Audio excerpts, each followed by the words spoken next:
हमारे NCERT book का नया टॉपिक है 10.6 और ये क्या है, विवर्तन। तो प्रकाश का हम परावर्तन पढ़े और शुरू से पढ़ते आते हैं तो समझ में आता है कि प्रकाश किसी सतह से टकराता है और वापस हो जाता है।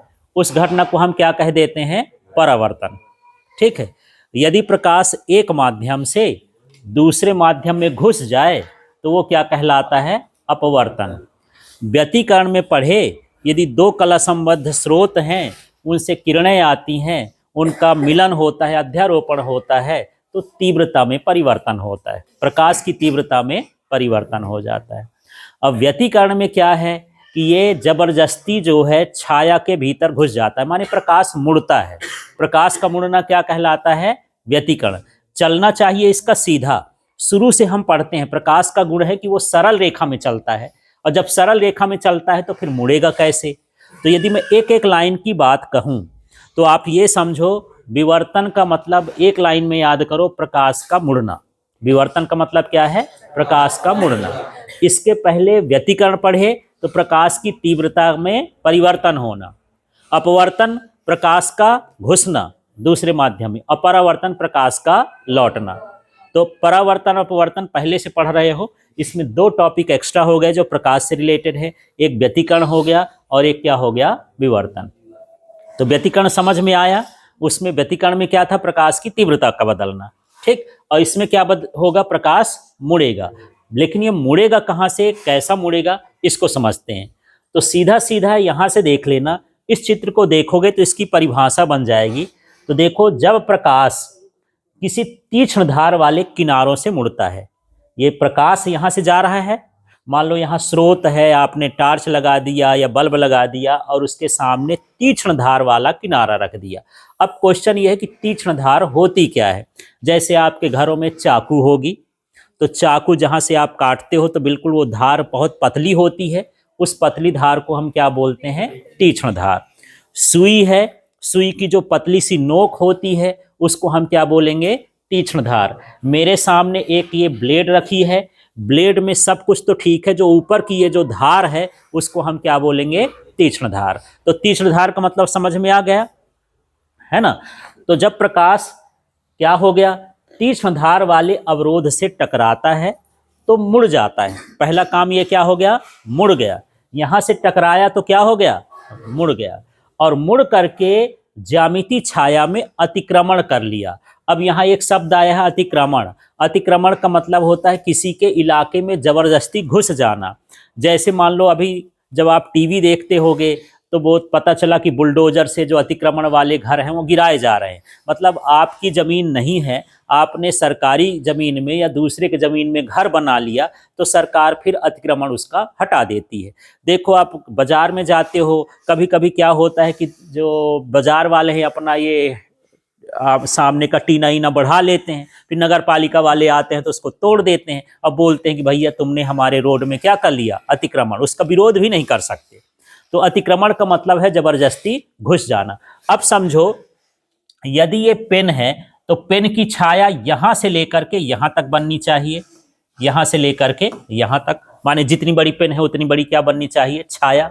लेकिन इस छाया में क्या हो रहा है, ये प्रकाश जबरदस्ती मुड़ के क्या हो रहा है, घुस रहा है। कहने का मतलब ये है कि मान लो ये 5 सेंटीमीटर की एक पेन रखी है, इस पेन की छाया यहाँ पर मान लो थोड़ा दूर बन रही है तो छाया बड़ी हो जाती है, तो यहाँ पर इसकी 10 सेंटीमीटर छाया बननी चाहिए या 7 सेंटीमीटर बननी चाहिए। कितनी बननी चाहिए, 7। या बिल्कुल पास है तो 5 का 5 तो बनेगा। 5 सेंटीमीटर का कितना बनना चाहिए, 5 सेंटीमीटर बनना चाहिए। लेकिन 5 सेंटीमीटर न बन करके ये 2 सेंटीमीटर छाया बनी, 3 सेंटीमीटर गायब हो गई, क्योंकि उसके बीच में कौन घुस गया, प्रकाश घुस गया। यदि यही है कि उड़ता हुआ हवाई जहाज है तो पृथ्वी पर छाया उसकी क्यों नहीं बनती, या एक पक्षी उड़ता है तो उसकी छाया धरती पर क्यों नहीं बनती। इसका कारण क्या है भाई, छाया क्यों बनती है, छाया क्यों बन रही है, छाया की परिभाषा क्या है, आप क्या समझते हो छाया माने। अच्छा, छोटी क्लास में ये था, यदि मैं खड़ा हूं, प्रकाश को रोक लिया, मैं प्रकाश को क्या कर लिया, रोक लिया, तो पीछे प्रकाश नहीं गया तो मेरे पीछे क्या छाया जाएगा, अंधेरा। उस अंधेरे को हम क्या कहते हैं? छाया। जब कोई वस्तु प्रकाश को क्या कर लेती है? रोक लेती है, तो उसके पीछे अंधेरा वाला क्षेत्र बनता है, उसको हम क्या कहते हैं? छाया कहते हैं। तो एक पक्षी उड़ रहा है, उस पर भी प्रकाश पड़ रहा है, वो भी प्रकाश को रोक रहा है, तो धरती पर उसकी क्या बननी चाहिए? छाया। क्यों नहीं बनती है? क्योंकि प्रकाश उसकी छाया में घुस गया, जबरदस्ती अतिक्रमण कर लिया उसमें, है ना, अतिक्रमण कर लिया, इसलिए उसकी छाया हमको नहीं दिखाई देती है। तो यही है कि उड़ता हुआ जो हवाई जहाज है, उड़ता हुआ पक्षी है, उसकी छाया क्यों नहीं दिखती? यदि 1 नंबर का प्रश्न आ जाए तो किसके कारण है? विवर्तन के कारण प्रकाश उनके शरीर से टकराता है, फिर मुड़ता है, फिर उसकी छाया में जबरदस्ती घुस जाता है, इसलिए वहां पर छाया उसकी नहीं बनती है। ऐसे ही हाल है कि ये प्रकाश को जाना चाहिए था, देखो डैश डैश वाली लाइन से, कहाँ जाना चाहिए था? डैश। इसके नीचे पूरा क्या होना चाहिए था? अंधेरा, है ना, पर ये अंधेरा ना होकर यहां से प्रकाश क्या हो गया? मुड़ गया, और इस पूरे इलाके में अपना कब्जा कर लिया, छाये में भी क्या कर लिया? कब्जा कर लिया। तो इसे हम क्या कहेंगे कि ये कौन सी घटना हो गई? विवर्तन की। तो विवर्तन की जब खाली स्थान में भरने के लिए आता है तो 2 तरह से बोल देता है। प्रकाश का मुड़ना खाली स्थान कहलाता है, वो भी क्या भरोगे? विवर्तन। फिर ऐसा है कि प्रकाश का छाया में अतिक्रमण होना भी क्या कहलाता है? विवर्तन। ऐसे टुकड़े टुकड़े में पूछ देता है, दोनों को मिला के भी पूछ देगा, खाली स्थान भरते समय छोटा कर देता है। तो चलिए अब परिभाषा करते हैं। देखिए यहां से समझना है, प्रकाश जब तीक्ष्ण धार वाले अवरोध से टकराता है ना, तो वह मुड़ जाता है। यहां लिखा ना, प्रकाश क्या हो गया? मुड़ गया, और ज्यामिति छाया में क्या कर लेता है? अतिक्रमण कर लेता है। इस घटना को प्रकाश का विवर्तन कहते हैं। तो आपको परिभाषा याद नहीं करना है, चित्र याद करोगे, चित्र सरल सा है, चित्र से सारा कुछ बन जाएगा। तो चलो परिभाषा बताओ, तो पहले क्या बोलोगे? जब प्रकाश तीक्ष्ण धार वाले अवरोध से या किनारों से टकराता है तो प्रकाश मुड़ जाता है और ज्यामिति छाया में अतिक्रमण कर लेता है। इस घटना को प्रकाश का विवर्तन कहते हैं। समझ में आ गया? अब यहां पर कब मुड़ेगा, शर्त क्या है, क्या इसमें विवर्तन होगा? मैं 2 चीजें लेता हूं, यहां पर 2 चीजें हैं, ये पेन की नोक है और ये ब्लेड है, किसमें विवर्तन होगा ये शर्त देखते हैं।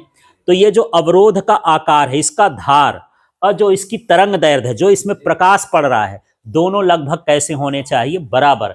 जैसे मान के चलो कि यहां पर ये प्रकाश टकरा रहा है, तो यदि प्रकाश की तरंग दैर्ध्य लैम्डा का मान 0.1 माइक्रोमीटर है, तो इसका ये नोक का भी आकार लगभग कितना होना चाहिए? 0.1 माइक्रोमीटर। माने प्रकाश की तरंग दैर्ध्य और अवरोध का आकार लगभग कैसा हो? समान हो, तभी ये होता है। और इससे कोई चीज चमकती है ना।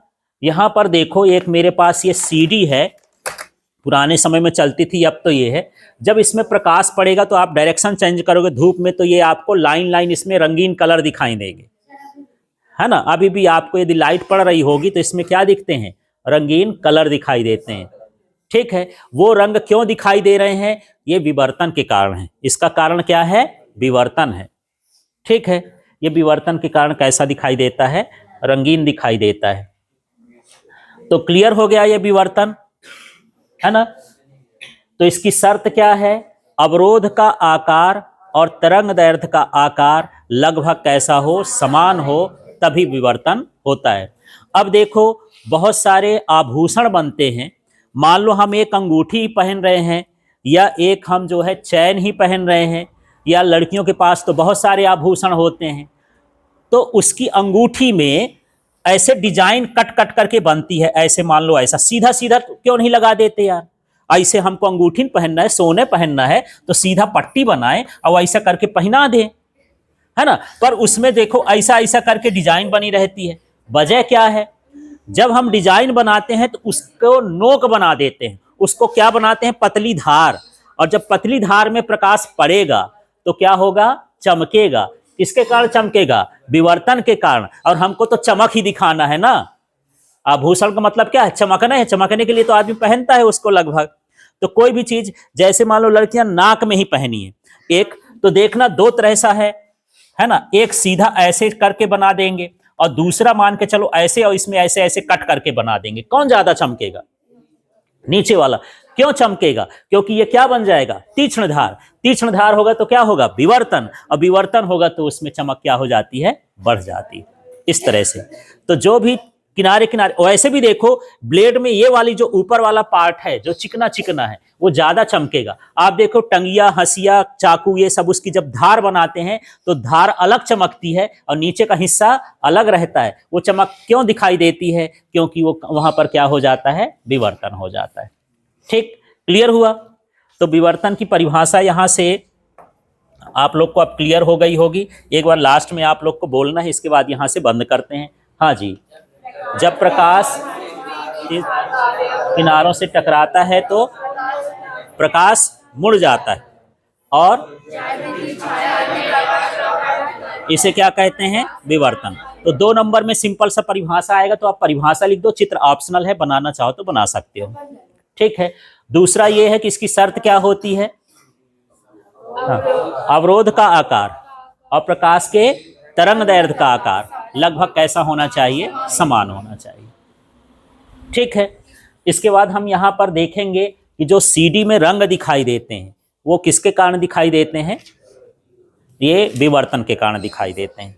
या फिर जो आसमान में पक्षी उड़ते हैं, हवाई जहाज उड़ते हैं, उसकी छाया धरती पर नहीं बनती है, किसके कारण? विवर्तन। है कहाँ लिख दिया हूं व्यतिकरण? अच्छा, ये व्यतिकरण नहीं है, बाय मिस्टेक हो जाए है। ये क्या है? विवर्तन है। ठीक है, हाँ यहाँ मिस्टेक हो गया। ठीक, इतना क्लियर हो गया? सीडी मतलब ये है, कॉम्पैक्ट डिस्क इसको बोलते हैं। इसमें एक जमाने में इसमें गाना वाना सब स्टोर होता था, इसको सीडी बोलते हैं, है ना। सीडी प्लेयर है ये जो सीडी है ना, इससे मतलब। हाँ,